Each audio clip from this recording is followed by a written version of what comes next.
Antes de analisar especificamente a situação de cada placa do problema, está feito aqui o desenho genérico de uma placa para podermos entender a situação que o problema propõe. A placa ela é fixa no ponto P e pode girar livremente em torno dele. Num caso como esse, ela é colocada na posição vertical, existe no centro de gravidade o seu peso vertical para baixo, que, se depender dele, gera uma rotação no sentido horário para essa placa.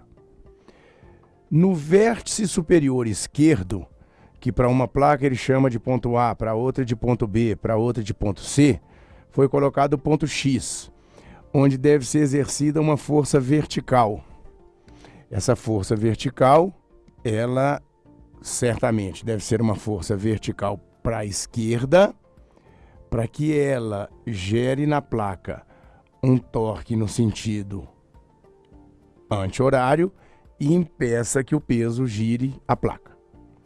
Pois bem, o momento gerado pelo peso numa situação como essa apresentada, o momento de todas as forças, que equivale a dizer o torque gerado por essa força, é o produto da força vezes a distância entre a sua linha de atuação e o ponto fixo. Então vamos lá. O momento ou torque do peso deve ser igual ao momento ou torque da força F para que esse equilíbrio aconteça. Vamos ao torque do peso. A linha de atuação da força peso está a uma distância do ponto fixo equivalente à metade da aresta inferior,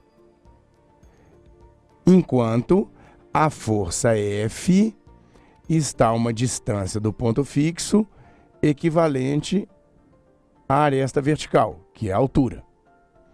Então, aquela equação pode ser escrita genericamente, depois vamos adaptar para cada placa. Genericamente, ela pode ser escrita: o peso da placa vezes metade da aresta inferior deve ser igual à força F vezes a altura. Pois bem, então agora nós já temos o torque gerado pela força F que a pessoa fará.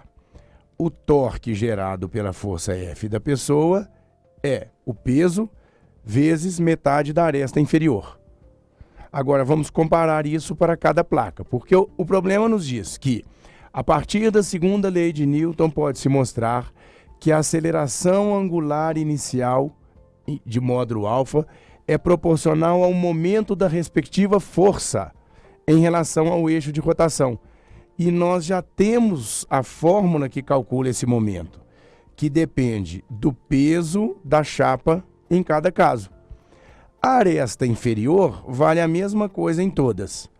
Então, o momento da força F em cada caso será diretamente proporcional ao peso da chapa em questão.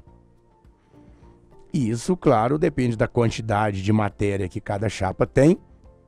Então, por exemplo, se chamarmos de peso P o peso da primeira chapa, que tem uma aresta L e outra aresta L sobre 2, a segunda chapa terá o dobro do peso dela, porque equivale a 2 vezes em área, e a terceira chapa terá o dobro da anterior, ou seja, 4 vezes o peso da primeira.